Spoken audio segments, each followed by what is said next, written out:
అయ్యో సారీ లే పర్వాలేదక్క నువ్వు రావడం నేను చూడలేదు ఇక ముందైనా ఈ హౌరా మేలొచ్చినప్పుడు తప్పుకుంటూ ఉండు ఓకే పిన్ని సరిగ్గా భోజనం చూసుకొని ఇంటికి చుట్టాలు దిగిపోయారు ఎవరమ్మా మరి సరాసరి వంటింట్లోకి వచ్చేసి ఎదురుగా నిలబడ్డారు ఓహో ఈ చుట్టాలా అయితే బావి దగ్గరికి వెళ్ళి 6 బిందెలు నీళ్లు తెస్తే తప్ప అన్నం పెట్టాం అమ్మ బాబోయ్ 6 బిందెలే అవును పిన్ని ఈరోజు నేను ఏమిటో మెనూ ఏమిటమ్మా ఓహో తారీఖ 16 అనుకుంటాను అబ్బా తారీఖు కాదు వంట ఏమిటి అని ఏముంది ఇదిగో తోటకూర పులుసు చేస్తున్నాను అప్పడాలు వేయిస్తున్నాను తోటకూర పులుసు గోంగూర పచ్చడి గడ్డి కారం 365 రోజులు ఇవే ఈ దిక్కుమాలు తింటే ఈ పల్లెటూళ్ళలో పట్నాల వాళ్ళు బంగారపు కూర వెండి పచ్చడి తింటారటమ్మా మరి చూద్దాం కానీ my goodness chicken 65 mutton paneer chicken బరత్ soup mushroom ఈ పేర్లు ఎప్పుడు వినలేదా నువ్వు మష్రూములు బాత్రూములు వంటల్లో కూడానా అయినా పల్లెటూరు వాళ్ళం మాకెలా తెలుస్తాయి చెప్పు మేము మీలా పట్నాల్లో చదువుకుంటేగా అవును ఇల్లంతా సైలెంట్ గా ఉంది నీ పెద్ద కూతురేది నా పెద్ద కూతురు అనకపోతే నీ ప్రాణ స్నేహితులు అలాకూడదు ఇప్పుడే బింది తీసుకుని అలా బావి దగ్గరికి వెళ్ళింది మరి చెప్పవే తప్పకుండా గుడి దగ్గరే ఉండుంటుంది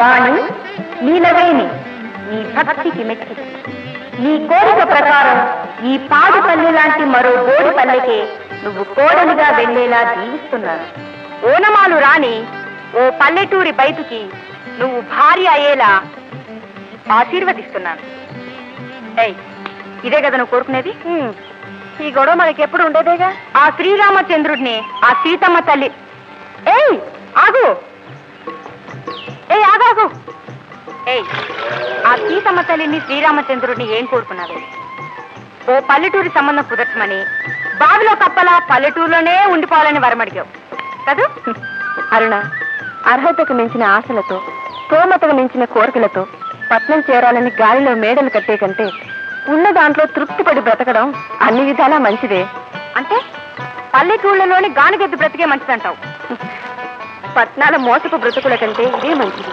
కాదు పట్నంలో సుఖం ఉంది పల్లెటూళ్ళలో తృప్తి ఉంది నువ్వు లక్ష్య చెప్పు ఐ లైక్ సిటీస్ నువ్వేం చెప్పద్దు నాకు పల్లెటూళ్ళంటేనే ఇష్టం నిన్ను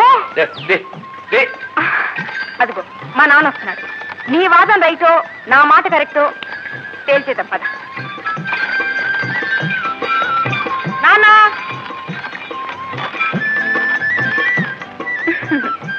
నాన్న పని పాట లేని మాచమ్మ మామిడాకులు లెక్కెట్టింది అన్నట్టు ఇక్కడేం చేస్తున్నారమ్మా వాణి కోసం వచ్చానన్న మా ఇద్దరికి ఒక పేచీ వచ్చింది నువ్వు తీర్చాలి గోచి ముక్కలేనోడు పేచి అలా తీరుస్తాడన్నట్టు నాకేం తెలుస్తుందమ్మా అబ్బా అది కాదు నాన్న పట్నం జీవితం గొప్పదా లేక పల్లెటూరు బ్రతుకు గొప్పదా మీరే చెప్పండి పెద్దనాన్న గారు ఉన్న మాట చెప్పాలంటే పల్లెటూరేమో ఎనభూస లాంటిదే పట్నం ఏమో డాళ్ళ నెయ్యలాంటి ఏయ్ విన్నావే తొందర పడుకు నాన్న సూటిగా నా కళ్ళలోకి చూసి చెప్పు నీ కళ్ళల్లో చూడగానే చూస్తే పట్నం భాష గొప్పదని చెప్పాలి తప్ప చూసావా జడ్జిమెంట్ నా వైపు వచ్చింది నీ నాన్నే కాబట్టి నీ వైపు చెప్పాడు నేను ఒప్పుకోను ఏ వాణి ఆగు అసలు అమ్మాయి గారు పల్లెటూరు సంబంధం చేసుకోరంటండి బస్తీ సంబంధం చేసుకుని జామ్ జామ్ అని కారులో తిరుగుతారంటండి యువతల గట్ట అవగే అవతల గట్టు పచ్చననే దూరా నుంచి పట్నాలు చూడసొంపుగానే ఉంటాయి అది సరేగానే ఇదిగా దీనికి పెళ్లి సంబంధం చూడాలి కుటుంబ శాస్త్రం నేను రమ్మన్నానని వెళ్ళి పిలుచుకురా ఆస్తి లేకపోయినా పర్వాలేదయ్యా అమ్మాయిని అరిచేతిలో వెన్న పుసలే చూడాలి అత్తవారిల్లు కత్తులు పోను కాకుండా చూడాలి ఒక ముక్కలో చెప్పాలంటే అమ్మాయి గారు మోడర్న్ బట్టలు వేస్తారు ఫోటోలు ఇలా ఉపదేశాలు ఊరోళ్ళకి ఉల్లిగడ్డ మన నోటికి అని ఆడదానికి స్వతంత్రం కావాలని కోరుకునే ప్రతి మగాడు కూడా తన పిల్లలు సాంప్రదాయ సిద్ధంగానే ఉండాలని అనుకుంటాడా అర్థమైనా బాయ్ అదృష్టం బాగుండి ఓసారి ఇలా దిగింది ఈ పొడవు పట్టుకెళ్ళి వాళ్ళకి చూపించు లాగు చొక్కా దొడుకున్న పొడవు చూపించావు అనుకో ఏ పెళ్లి కొడుకు పెళ్లి కూతురే చూసుకోమంట అర్థమైందా పాయింట్ పాయింట్ అంటారు 4 రోజుల్లో బంగారు లాంటి పెళ్లి కొడుకుని చూస్తాను వస్తున్నారా అయ్యా జున్ను పాలు గురమంతా లేవయా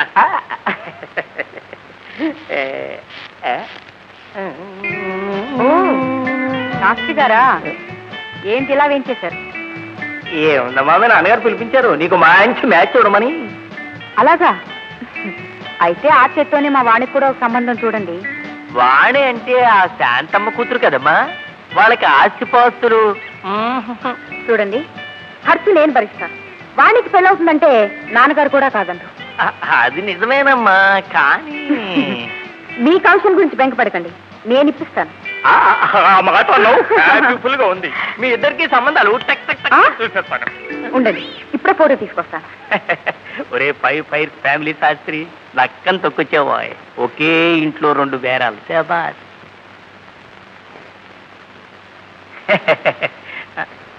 ఇదేమిటమ్మా వండరు? శుభ్రంగా చీర కట్టుకునే పిల్ల లాగు చొక్కా వేసింది. ఎప్పుడు ముతక చీరలే కదా, కనీసం ఫోటోకైనా మంచి బట్టలు వేసుకోమని చెప్పి నేనే బలవంతం చేసి మొన్న గంగమ్మ తిరునాల్లో ఈ ఫోటో తీయించాను. అయినా అమ్మమ్మలా నేత చీర కట్టుకుంటుంటే ఈ కాలంలో ఏ పెళ్లి కొడుకులా నచ్చుతుందండి? ఈ గొడ్డు చాకరీ నుండి, గొడ్ల వాసన నుండి అది దూరంగా హాయిగా బ్రతకాలంటే ఓ పట్నవాసం సంబంధం ఖాయం చేయాలి. అందుకే మా వాణికి ఓ పట్నవాసం పెళ్లి కొడుకుని చూడండి. ఓకే? ఆహా, ఎంత వినయం, ఎంత విధేయత. పిల్లంటే ఇలా ఉండాలి శాస్త్రి గారు. అరగజం కట్టే ఈ రోజుల్లో 6 గజాలు చీర కట్టిందంటే పిల్ల లక్షణంగా ఉందన్నమాట. ఒరే నాయన చూడరా ఎంత ఒబ్బిడిగా ఉందో. ఒబ్బిడిగా కాదు, దెబ్బరట్లా ఉంది.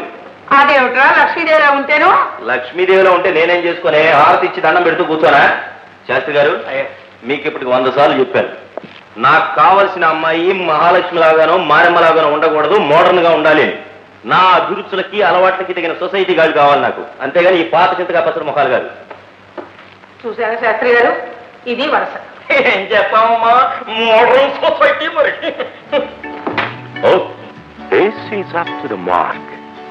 ఈ అమ్మాయి కళ్ళల్లో కవ్వించే కుంటెదనం ఉంది, వేసిన బట్టల్లో నాగరికత కనిపిస్తోంది, 10 మంది కళ్ళప్పగించి చూసే ఆకర్షణ ఉంది. ఓ, ఇలా మోడర్న్ గా అలంకరించుకొని భర్త వెంట స్టైల్గా షికారుకొచ్చే భార్య కావాలి నాకు. I want such an ultra modern girl. Shastri గారు, అయ్యా, ఎవరి అమ్మాయి? ఆ అమ్మాయి వాళ్ళకి కట్నం ఇచ్చే స్తోమత లేదు బాబు, తమతో తోగలేదు. కట్నం ఎవరికి కావాలండి? 10 మంది పోటీ చేసిన తరగిన ఆస్తి రాకే ఉంది. ఈ అమ్మాయి నాకు నచ్చింది. I like this girl very much. Finalize చేయండి. ఒరే, తల్లిని ఉన్నాను కదా, నా అభిప్రాయం తెలుసుకునే పని లేదా? అంతా నీ ఇష్టమేనా? ఏది లేవు? లక్షలు తెచ్చే లక్ష్మి లాంటి పిల్లని వదిలిపెట్టి ఈ మొండి సిగడని కోరుకుంటున్నావు ఏమిటే? అమ్మా, ఈ విషయంలో నువ్వు కల్పించుకోవద్దు. ఇది నా పెళ్లి, ఈ ఇంటికి వచ్చేది నా పెళ్ళం. వచ్చే పిల్ల నాకు నచ్చేదిగా ఉండాలి, కానీ నువ్వు మెచ్చేది కాదు. ఈ అమ్మాయిని చేసుకోవడానికి నువ్వు ఒప్పుకోకపోతే నువ్వు చూపించే మహమ్మారుల్ని మహాలక్ష్మిని నేను చేసుకోను. ఆలోచించుకో. ఒరే నాయన, నువ్వెవరిని చేసుకున్నా నువ్వు సుఖంగా ఉండటమేరా నాకు కావాల్సింది. ఆ భగవంతుడి దైవాలు పెళ్లి ఒప్పుకున్నావు, అంతే చాలు. శాస్త్రి గారు, అమ్మాయి కులగోత్రాలు అన్ని తూచినట్టు పర్ఫెక్ట్ గా సరిపోయాయమ్మా. కానీ కానీ మీరేం మాట్లాడకండి శాస్త్రి గారు. కులం అమ్మకు సరిపోయింది, రూపం నాకు నచ్చింది. మీరు వెంటనే వెళ్ళి వాళ్ళతో మాట్లాడి పెళ్లి ఏర్పాటు చేయండి. అలాగేనైనా శుభస్య శీఘ్రం, వెంటనే ఫిక్స్ చేస్తా.